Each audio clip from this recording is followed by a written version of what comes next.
لیکن یہ 15 رکعت مستقل نہیں تھی، آپ کی مستقل رات کی بندگی۔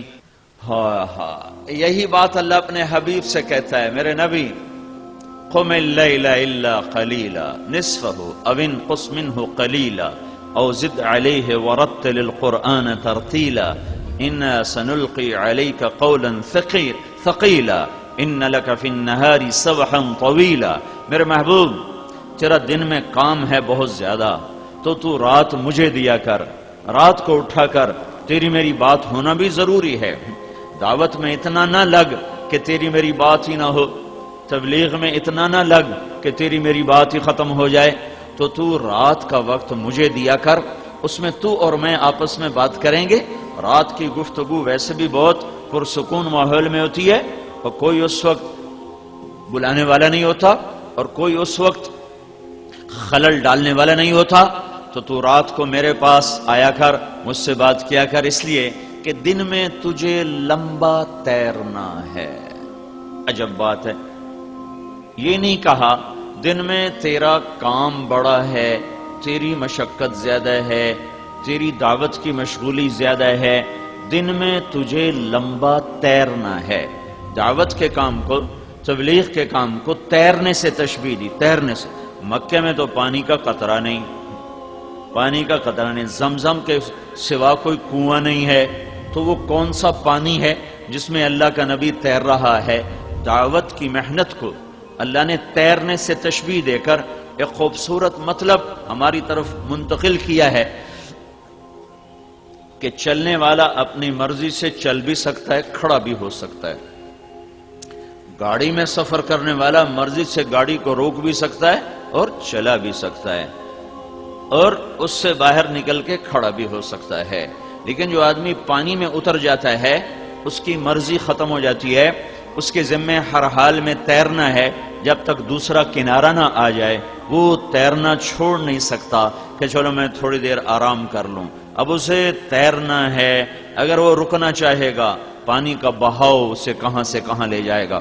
اگر وہ ٹھہرنا چاہے گا تو موجیں اسے اپنے اندر سمیٹ کے لائیں گی، مچھلیاں اسے نوالا بنائیں گی۔ اسے ان طوفانی موجوں سے لڑنا ہے، ان تھپیڑوں میں سے اس نے اپنا راستہ بنانا ہے، اور دوسرے کنارے تک جب تک اس کا ہاتھ نہیں لگتا اب یہ آرام نہیں کر سکتا۔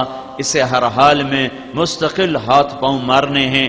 ان لک فی النہار سبحا طویلا، طویلا طویلا۔ میرے نبی یہ نہیں جیسے ہم لوگ تقریر کی اور بیٹھ گئے، جمعے کے خطیب کی طرح تقریر کی اور بیٹھ گئے، مدرسے کے مدرس کی طرح سبق پڑھایا اور بیٹھ گئے، نہیں، یہ نہیں۔ فی النہار سبحا طویلا، تیرے لیے کوئی راحت نہیں ہے۔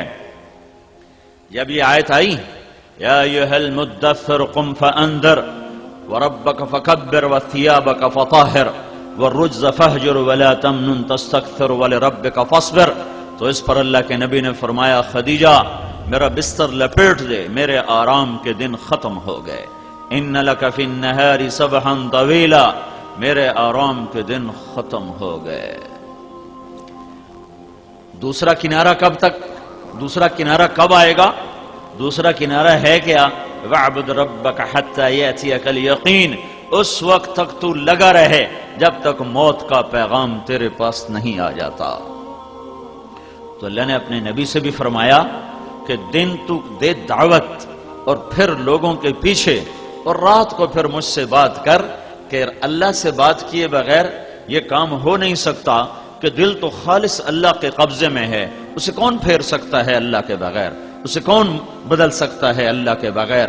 نبیوں سے بڑھ کر کوئی دعوت نہیں دے سکتا، ان سے بڑھ کر کوئی ہمدرد خیرخواہ نہیں ہوتا، ان سے بڑھ کر کوئی اندر میں کڑھن اور غم اور گھٹن لینے والا نہیں ہوتا۔ لیکن اس کے باوجود لوگ اکڑ گئے، نہیں ایمان لائے۔ ابو جہل نے کہا، میں قسم کھاتا ہوں کہ یہ سچا نبی ہے پر میں ایمان نہیں لاؤں گا۔ محکم بن طفیل نے مسیلمہ کذاب سے کہا، یہ مسیلمہ کذاب کا سالار تھا، کہنے لگا، مسیلمہ اللہ کی قسم تو جھوٹا ہے، لیکن ربیعہ کا جھوٹا مجھے مضر کے سچے سے زیادہ پیارا ہے۔ ربیعہ مسیلمہ کا قبیلہ، مضر ہمارے نبی کا قبیلہ، تو کہنے لگا، واللہ انک لکذاب، اللہ کی قسم تو جھوٹا ہے۔ لیکن ربیہ کا جھوٹا مجھے مضر کے سچے سے زیادہ محبوب ہے۔ تو اللہ تعالیٰ نے اپنے محبوب سے فرمایا تجھے دن میں بہت لمبا چلنا ہے، تیرے ذمے بہت بڑا کام ہے، لہذا دن میں تو لگا کر اسی میں بفرض نمازیں پڑھ لیا کر، لیکن رات تیری میرے لیے ہے، رات تیری میرے لیے ہے۔ میرے بھائیو 1.25 لاکھ انبیاء پس گئے۔ یہ 1.25 لاکھ انبیاء دنیا میں تشریف لائے اور انہیں مشقت کی گھاٹیوں سے گزارا گیا، حتی یقول الرسول والذین آمنوا معہ متی نصر اللہ۔ ایسے زلزلے آئے، ایسی مشقتیں آئیں کہ انبیاء پکار اٹھے یا اللہ تیری مدد کب آئے گی۔ دنیا کا افضل ترین طبقہ انبیاء ہیں، کائنات کے سب سے افضل انسان انبیاء ہیں۔ انبیاء کی زندگی میں دیکھو تو عبادت زیادہ نہیں ہے، عبادت زیادہ نہیں ہے۔ ہمارا نبی ساری دنیا کے سردار، جن و انس کے سردار، نبیوں کے بھی سردار، سارے نبیوں کے نبی، ساری زندگی آپ کی تہجد 11 رکعت نفل ہے، 11 رکعت، 8 نوافل اور 3 وتر، اور ابن عباس کی ایک روایت میں آتا ہے 15 رکعت۔ لیکن یہ 15 رکعت مستقل نہیں تھی، آپ کی مستقل رات کی بندگی 11 رکعت، کبھی اس سے بھی کم، کبھی اس سے بھی کم۔ سوتے بھی ہیں، جاگتے بھی ہیں۔ کوئی رات آپ کی زندگی میں ایسی نہیں آئی کہ آپ نے عشاء کے وضو سے فجر کی نماز پڑھی ہو۔ تابعین میں، صحابہ میں بکثرت ملیں گے عشاء کے وضو سے فجر کی نماز پڑھی، لیکن ہمارے رسول پاک صلی اللہ تعالی علیہ وسلم کی زندگی بھر میں کبھی نہیں ملے گا کہ عشاء کے وضو سے آپ نے فجر کی نماز ادا کی ہو۔ انبیاء کی زندگی میں جو سب سے نمایاں چیز ہے وہ انسانیت کا غم، کڑھن ہے، درد، بے قراری ہے، اور ان کے پیچھے دیوانہ وار پھرنا ہے۔ یہ انبیاء کی امتیازی چیز۔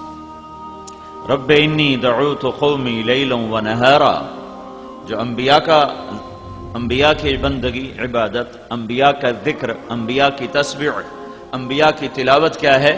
رب انی دعوت قومی لیلا و نہارا، یا اللہ دن رات میں تو تیری طرف ہی لوگوں کو بلاتا رہا۔ یہ انبیاء کا سب سے عالی شان عمل اور وظیفہ ہے۔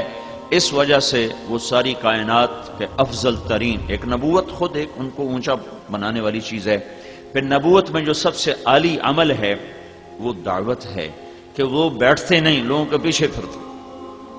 داؤد علیہ السلام نے ایک دفعہ عبادت خانہ بنایا کہ یہاں میں اندر بیٹھ کے اللہ کی عبادت کروں، کسی سے ملاقات نہیں کروں، بس اکیلا اللہ سے ملاقات کروں۔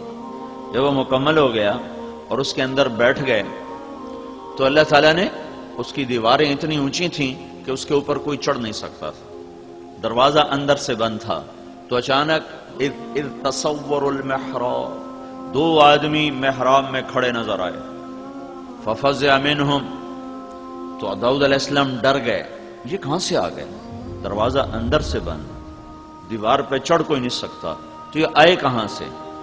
تو وہ کہنے لگے لا تخف، اللہ کے نبی ڈرو نہیں، خصمان بغى بعضنا على بعض، ہم دونوں کا آپس میں جھگڑا ہو گیا ہے، آپ ہمارا فیصلہ فرما دیں۔ بھائی کیا جھگڑا ہوا ہے؟ کہ هذا اخی له 99 نعجة ولی نعجة واحدة فقال اکفلنیها وعزنی فی الخطاب، یہ میرا بھائی ہے، اس کے پاس ہے 99 بھیڑیں، میرے پاس ہے 1، یہ مجھ سے کہتا ہے اپنی 1 مجھے دے دے، تو آپ بتائیں کہ ہم میں ظالم کون ہے، مظلوم کون ہے؟ داؤد علیہ السلام حیران پریشان سوچ رہے، یہ تو قضیہ بچہ بھی نمٹا سکتا ہے کہ بھائی یہ 99 والا ظلم کر رہا ہے، 1 والے کو کہہ رہا ہے 1 مجھے دو میں 100 پوری کروں، تو یہ میرے پاس کہاں سے آ گئے؟